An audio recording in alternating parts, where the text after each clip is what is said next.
Thank you, Deputy Presiding Officer. I think it's fair to say that the public are at best bemused by this flu pandemic. At first there was real fear about what was happening, and now people are almost annoyed that their worst fears have not been realised.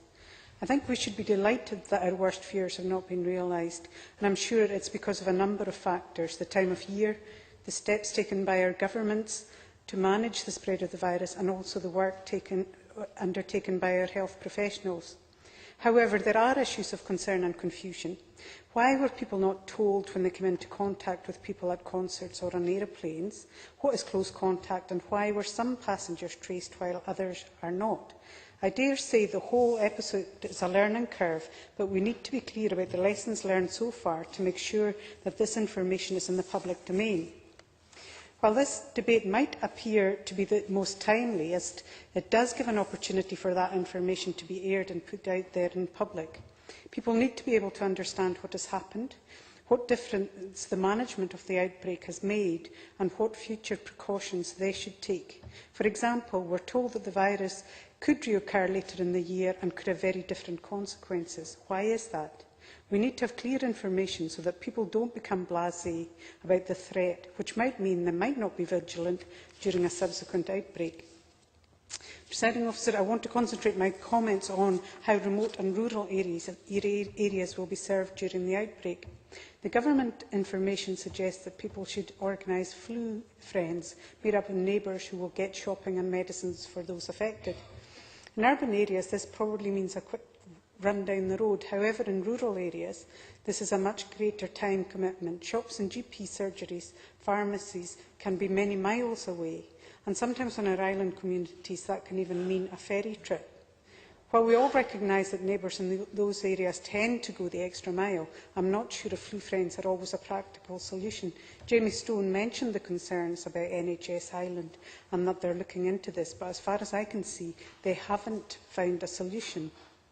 We need to look at ways of distributing medicines to ensure that supplies can get quickly to remote areas, and that there are also sufficient medical professions to administer them when they are required. We considered a statutory instrument today in the Health Committee which relaxes some of the regulations around medicine storage should we find ourselves with a pandemic. However, as Mary Scanlon said, we read in the press at the weekend about the storage of vaccines and the problems that had occurred with this. Has this been resolved, and will it impact on the vaccines and medicines to be made available for the flu outbreak? Are there any special conditions for the storage of those vaccines and for Tamiflu? If there are, is the Government satisfied that they will be available in sufficient locations? In rural areas, medical professionals can cover a very large geographical area, and if they were to fall ill, there would be real challenges in finding replacement staff. Has plans been drawn up to deal with this scenario? At the moment, there are many planning meetings taking up staff time. Again, in rural areas, travel time to those meetings can have a real impact on staff time now, and we need to look at ways how we can spread that information without taking staff away from their day-to-day work. Other public services also face the same challenges. For instance, home care staff deal with vulnerable people and they need to have their roles carefully considered as part of these plans. Illness of carers would mean that vulnerable people are left without a lifeline. Emergency provision needs to be in place to make sure that this doesn't happen. We also need to look at the role of home carers, as that could also mean the spread of virus to vulnerable people.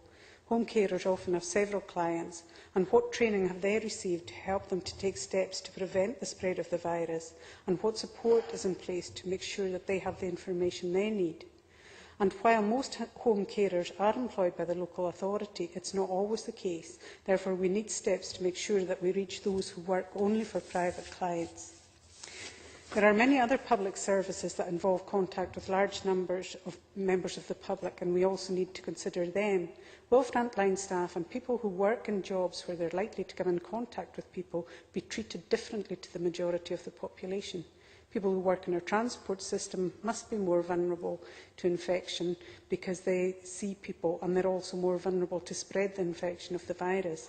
When a vaccine becomes available, will they be given priority? Will people with chronic illnesses be given priority? These are things the general public need to know so that they can be prepared if the situation deteriorated. Dealing with a real circumstance over a long period of time can show us where our systems are working and where we need to update them and change them where they're not. When the outbreak has passed, there will require to be an opportunity to fully scrutinise what's taken place and learn from it. But in the meantime, the most vulnerable in our society and our frontline staff who deliver public services must be protected, and should there be an escalation of this outbreak. And I look forward to the summing up to seek some clarification to the points I've raised.